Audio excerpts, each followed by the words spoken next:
आप सबका स्वागत है MY में। और MY ने आपके लिए लाया है इंडियन पॉलिटी। इंडियन पॉलिटी, भारतीय राज्य व्यवस्था। तो सबसे पहले हम देखेंगे पॉलिटी क्या होता है। पॉलिटी इज अ फॉर्म और प्रोसेस, सिविल गवर्नमेंट और कॉन्स्टिट्यूशन।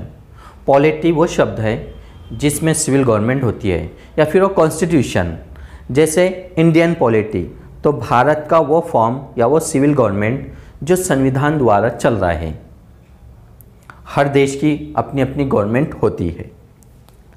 देन इस इंडियन पॉलिटी में हम देख रहे हैं डेमोक्रेसी। भारतीय राज्य व्यवस्था में डेमोक्रेसी मीन्स लोकतंत्र। अब लोकतंत्र किसे कहेंगे, यानी democracy. According to Abraham Lincoln के मुताबिक democracy is a government of the people, by the people and for the people. उसे हम डेमोक्रेसी कहते हैं, यानी जो जनता के लिए, जनता के जरिए और जनता द्वारा। ऐसी सरकार को हम जो है डेमोक्रेटिक सरकार भी कहते हैं, सेकुलर सरकार। ये सब्जेक्ट ऐसा है, प्रैक्टिकल सब्जेक्ट है, स्पेशल फॉर यूपीएससी एस्पायरेंट्स। वैसे राजनीति हर जगह होती है, राजकारण। प्राचीन काल में भी सिस्टम था हमारे भारत का, मध्यकालीन मिडिवल पीरियड में भी था, और आधुनिक में भी शुरू है। अब ये तीनों प्रोसेस, प्राचीन, मध्यकालीन और आधुनिक, एंशियंट, मिडिवल एंड मॉडर्न। अब राजकारण पहले अलग अलग प्रकार होते हैं। पहले किंगशिप थी, किंगशिप से धीरे धीरे डेमोक्रेसी में कन्वर्ट हुए सब, बहुत सारे देश। आज भी कई देशों में किंगशिप है, लेकिन हमारे भारत में democratic, secular country. India is secular country, understand. तो चलिए हम पढ़ते हैं इंडियन कॉन्स्टिट्यूशन के बारे में, इंडियन पॉलिटी के बारे में।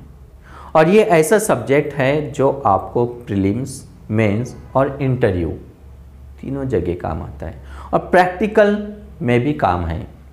Fundamental rights, directive principle of state policy, citizenship, union and it's territory, जो भी आपको काम है, सुप्रीम कोर्ट का हो, हाई कोर्ट हो, इलेक्शंस होते हैं, इन सब का संबंध इस सब्जेक्ट से, इंडियन पॉलिटी से। इसलिए इसको बहुत अच्छी तरह से अगर आपने समझ कर पढ़ा है तो बहुत सारे मार्क्स आप स्कोर कर सकते हैं। इसलिए बहुत सारे स्टूडेंट मेंस में इसको सिलेक्ट करते हैं, क्योंकि प्रीलिम्स, मेंस में तो total GS second, total Indian polity पर सब्जेक्ट 250 मार्क्स। प्रीलिम्स में भी 15 to 20 क्वेश्चंस आते हैं, और इंटरव्यू में भी ऐसे कई लॉज और ऐसी घटनाएं घटती है जो डिपेंड होती है supreme court, high court, constitution base पे, उससे आपसे क्वेश्चन पूछे जाते हैं।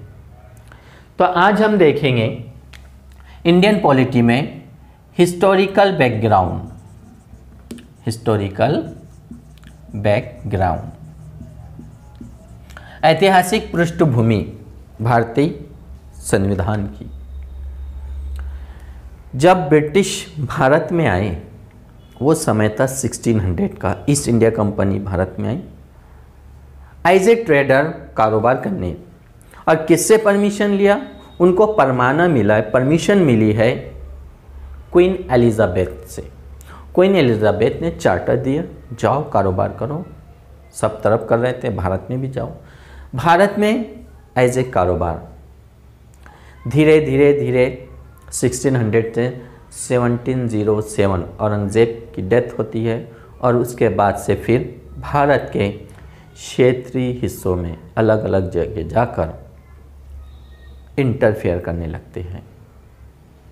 1765 में 1765 में बंगाल, बिहार और उड़ीसा, यहाँ पर दीवानी कायम किया। दीवानी मीन्स टैक्स वसूल करने का अधिकार, रेवेन्यू और सिविल जस्टिस। और इसकी वजह से जो क्षेत्रीय इलाके थे भारत के अलग अलग, बंगाल, परगना, कई ऐसे यूपी बिहार के, साउथ दक्षिण भारत के, यहाँ पर अलग अलग जगह के राजा थे, उनसे इंटरफेयर किया। गरीब लोग, किसानों को परेशान किया, ज़मीन को हड़प लिया और इसका कारण हुआ गदर 1857 महासंग्राम, युद्ध उठा। और इस युद्ध के बाद ईस्ट इंडिया कंपनी को जो है वहाँ के क्राउन ने क्राउन रूल अपने हाथ में ले लिया, यानी ईस्ट इंडिया कंपनी को भी अपने अंडर में कर लिया। और एक प्रोसेस धीरे धीरे चलते हुए एक समय आया, कैबिनेट मिशन 1946 में कैबिनेट मिशन प्लान के अंतर्गत भारतीय संविधान लिखने की एक प्रोसेस शुरू हुई और 26 जनवरी 1950 से हमारा भारत का संविधान प्रोसेस में आया। अब इसमें कई घटनाक्रम कंटिन्यू गुजरे हैं, जैसे 2 शासनकाल होते हैं इसमें।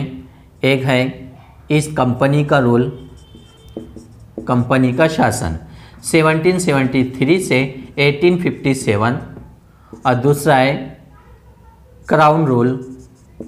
क्राउन रूल मीन्स राजा का शासन 1858 से 1947। और इस प्रकार भारत में इन्होंने शासन शुरू किया।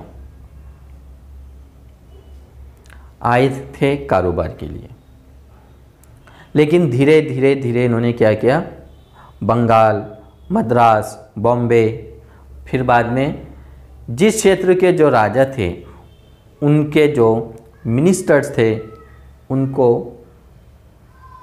डराया, धमकाया, उनको अपने फेवर में किया और गद्दारी करने लगे। जैसे नवाब सिराजुद्दौला, मीर जाफ़र, उसी तरह टीपू सुल्तान का जो वज़ीर था मीर सादिक, इन लोगों ने गद्दारी किया, अंग्रेज़ के साथ मिलकर इनको हराया। और फिर एक समय आया पूरे भारत में 1858 में इन्होंने कब्ज़ा कर लिया पूरे भारत पर। तो इस तरह ये ऐतिहासिक पृष्ठभूमि शुरू होती है और हम शुरू करेंगे कंपनी का रूल में सबसे पहले regulating act. What is a regulating act? अगर आप कोई यूपीएससी परीक्षा की तैयारी कर रहे हो या एसएससी, सीजीएल, बैंकिंग, कोई भी स्पर्धा परीक्षा की तैयारी कर रहे हो, आपने इंडियन पॉलिटी को अच्छी तरह से समझा है, पढ़ा है, तो वो आपको बेनिफिट पहुंचाएगा। आपको उससे रिलेटेड क्वेश्चन आएंगे और आते हैं, करंट से रिलेटेड भी क्वेश्चंस आते हैं। इंडियन पॉलिटी ऐसा सब्जेक्ट है, जस्ट सुप्रीम कोर्ट ने कुछ जैसे 2 फिंगर टेस्ट बैन, तो इसकी भी जो है संविधान से रिलेटेड आ रहा है। देन ट्रिपल तलाक, then article 370, farmer bill, NRC, ऐसे कई इश्यूज़ है जो सुप्रीम कोर्ट से रिलेटेड है, जो हमारे पार्लियामेंट से रिलेटेड है, क्योंकि कोई भी बिल पास कहाँ होता है?